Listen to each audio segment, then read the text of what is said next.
제가 우울증 얘기하다 보니까 우리 아내 무의식에 문제의식도 가지고 있고 잘 모르겠어요. 괴로워하면서 질문을 하지만 동시에 답도 알고 있다, 이런 얘기를 자꾸 반복해서 해요. 그 얘기를 왜 하냐면 답을 알고 있는 것이 중요한 게 아니라 내가 답을 알고 있다는 사실을 내가 알아야 돼요. 그래야 자기에 대해서 이렇게 안정감을 가질 수 있고 세상에 막 계속 쫓아다니지 않고도 편안할 수 있고, 내가 사실은 이렇게 문제의식을 갖고 궁금하고 질문이 많았으면 이미 받거나 접하거나 이랬던 것들이 꽤 있을 거예요. 그것을 통해서 내가 이미 알고 있다는 것을 확인을 하면 사실은 살아가는데 충분할 수도 있는데, 여러분들이 우울증과 관련해서 보내준 사연에 그것이 계속 반복된다는 느낌을 제가 받거든요. 그래서 그걸 아시는 게 중요할 것 같아서 다시 이야기를 하고 시작해 볼게요. 사연 좀 소개해 드릴게요. 34년 동안 가족 안에서 늘 불안함을 가지고 살았습니다. 부모님은 제가 어려서부터 싸움을 반복하셨습니다. 그럴 때마다 부모님뿐 아니라 할머니, 고모, 삼촌 등의 가장 가까운 사람들은 저를 붙잡고 자신들의 이야기를 했습니다. 저는 집안의 가장 큰 딸이기에 그들의 이야기를 받아내면서 살았습니다. 그러다 작년부터 마음이 무너져 내리기 시작했습니다. 그걸 느꼈습니다. 저는 그동안 부모와 가족들끼리의 싸움 속에서 제가 해결자인 듯 해결해야 한다고 여기며 살아왔습니다. 그러면서 정작 저 자신의 마음을 돌보지 못했다는 것을 깨달았습니다. 늘 주변에서 말하는 저는 밝습니다. 열정적입니다.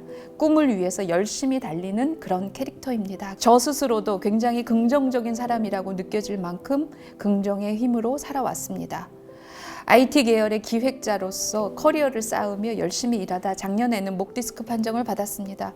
몸은 아픈데 커리어도 잘 쌓아 나가야 하는 이런 상황 속에서 무기력감이 커져 앞으로 나가지를 못하겠습니다. 다행히 병원에서 시술도 하고 일도 줄여가며 회복은 하고 있습니다.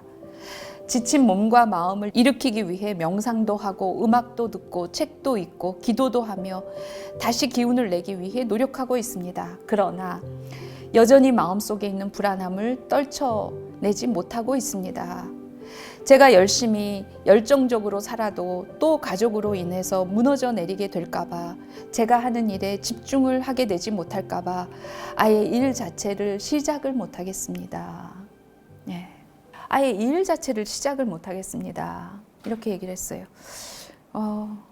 당연하다? 그런 마음이 일단은 들었어요. 어떤 면에서 그러냐면요. 이분한테 밝다는 거, 열정적이라는 거, 그리고 열심히 달린다는 거, 긍정적이라는 거, 그런 것 이퀄 뭔 것 같으세요? 나를 돌보지 않는 것, 그리고 내가 가장 힘들 때의 모습인 것이죠. 나를 돌보지 않고 내가 가장 힘들었을 때 하는 패턴이 뭐냐면 내가 밝다는 거, 열정적이라는 거, 계속 뭔가를 노력한다는 거, 애쓴다는 거, 열심히 달린다는 거, 긍정적이라는 것, 이것 이퀄 나를 돌보지 않은 것이에요. 이분의 마음속에는 오랜 세월 그것이 등식으로 자리 잡고 있죠. 다시 열정적으로 무엇인가를 한다는 그런 마음이 들면 동시에 생기는 올라오는 공포나 두려움이 있을 것 같아요. 불안이 있을 것 같아요.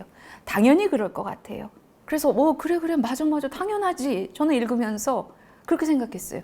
이거 우울증의 증상이니까 이 상태를 없애야 돼요. 없애서 다시 열심히 열정적으로 일하게 하면 어떻게 돼요? 이분은 마음속에 다시 불안해질 것 같아요. 그럼에도 불구하고 또다시 본인한테 이렇게 관성적으로 생각을 하고 있는 게 있는 거죠. 지친 몸과 마음을 일으키기 위해서 명상도 하고 음악도 듣고 책도 읽고 기도도 하고 커리어 쌓는 거에도 뭔가 지장이 없게 해야 되니까 다시 기운을 내기 위해서 노력하고 있습니다. 했어요. 이 노력이 그런 거 아닐까요? 열정적으로 산다는 것. 아파도 계속 밝고 열심히 달리고 긍정적이고 애쓰고 그렇다는 거 아닐까요?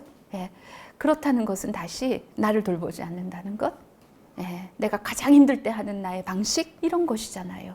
그러니까 불안할 수밖에요. 다시 기운을 내기 위해서 노력하고 있다 그랬는데 기운을 내세요. 힘을 내세요. 이러고 싶은 게 아니라 힘 빼세요. 기운 빼세요. 그러고 싶은 마음이 여기까지 올라오는 거죠.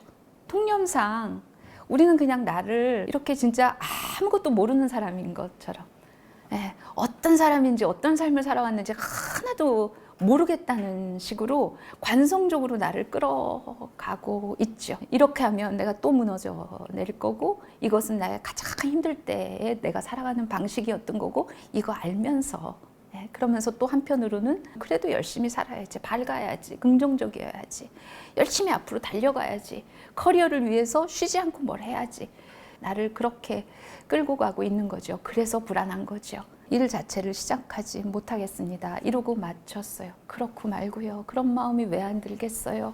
그렇겠네요. 그래서 시작하는 것 자체가 무섭겠네요. 또 열심히 하는 것이 두렵겠네요. 습관적으로 열심히 살아왔던 삶이 조금 억울하기도 하겠네요. 허무하기도 하겠네요. 늘 열심히 살다 보면 그 끝이 항상 이렇게 무너져 내리는 그런 공포가 있었겠네요. 그러니 일 자체를 시작할 수 없을 수밖에요.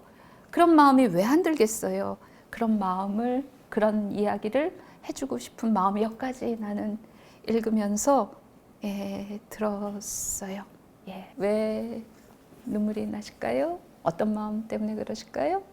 이런저런 방법을 막 그 돌파구를 찾는 심정, 그리고 또 그렇게 해야 되는데 무서워서 못하고 있는 심정 같은 게 너무 그냥 공감이 가고, 너 무서워하는 거 당연한 거다. 너 네 발 앞에 한 걸음만 하면 이렇게 구덩이가 있어서 너 무서워하는 거다. 너 제대로 보는 거다. 알아서 무서운 거니까 한 발 그 내딛지 말아라. 막 가려고 애쓰지 말아라. 구덩이인지 알고 너 무서워하는 건데, 이런 마음이 드는 거죠. 힘내라 되게 좋은 말이잖아요. 아니다. 힘 빼라. 이분한테는 그러고 싶어요. 힘내고 긍정적이고 밝은 것이 자기를 구덩이에 밀어넣을 수도 있는 거예요.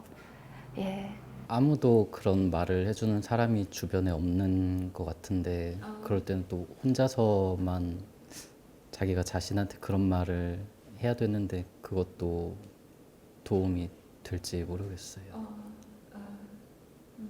주변에 가까운 사람 중에, 가족 중에, 뭐 친구 중에 그런 사람이 없었던 것도 사실이나, 지금 2m 앞에 이런 말을 하는 사람이 있고 그 앞에 지금 있잖아요. 이것도 현실이잖아요. 그리고 그런 말로 점철이 된 당신이 옳다라는 책도 읽었잖아요. 접했잖아요. 그것도 자기 현실을 구성하는 굉장히 중요한 어떤 한 환경이잖아요. 그거 밀어놓고 내 주변엔 없다. 그럴 것도 없는 거예요. 내 주변엔 없다라는 것도 어떻게 보면 관성적인 얘기 아닐까요? 적극적으로 위로까지는 아니어도 내가 나를 이렇게 들벗거나 위험에 빠뜨릴 거는 없잖아요. 근데 내가 하는, 나를 위해서 내가 위험에서 벗어나려고 하는 행동인데, 사실 알고 보니까 내가 나를 위험에 빠뜨리거나 그냥 벼랑에서 미는 거였네. 우리는 일상에서 그런 일들을 무지하게 많이 하거든요. 내가 지금 무엇을 하고 있다는 것만 알아도 나를 훨씬 더 안전하고 편안하고 안정적으로 유지할 수 있어요. 그 다음에 나를 또 어떻게 더 푹 안아주고 위로해주고 할까? 그건 이제 그 다음에 또 우리가 얘기해 볼 수 있는 거죠. 근데 그 전에 그러고 있는 것부터 먼저 처리를 하는 것이 먼저 순서일 것도 같아요. 그래서 지금은 그 얘기를 먼저 한 거죠. 이렇게 좋다고 믿어 의심치 않았던 것이 전혀 그렇지 않을 수도 있다는 것을 우리가 조금 한번 알면 내가 겪고 있는 문제나 고통을 해결하는데 상당히 저는 중요한 팁이, 어떤 틈이 생길 거라고 생각이 들어요. 오늘은 여기까지 하겠습니다. 고맙습니다.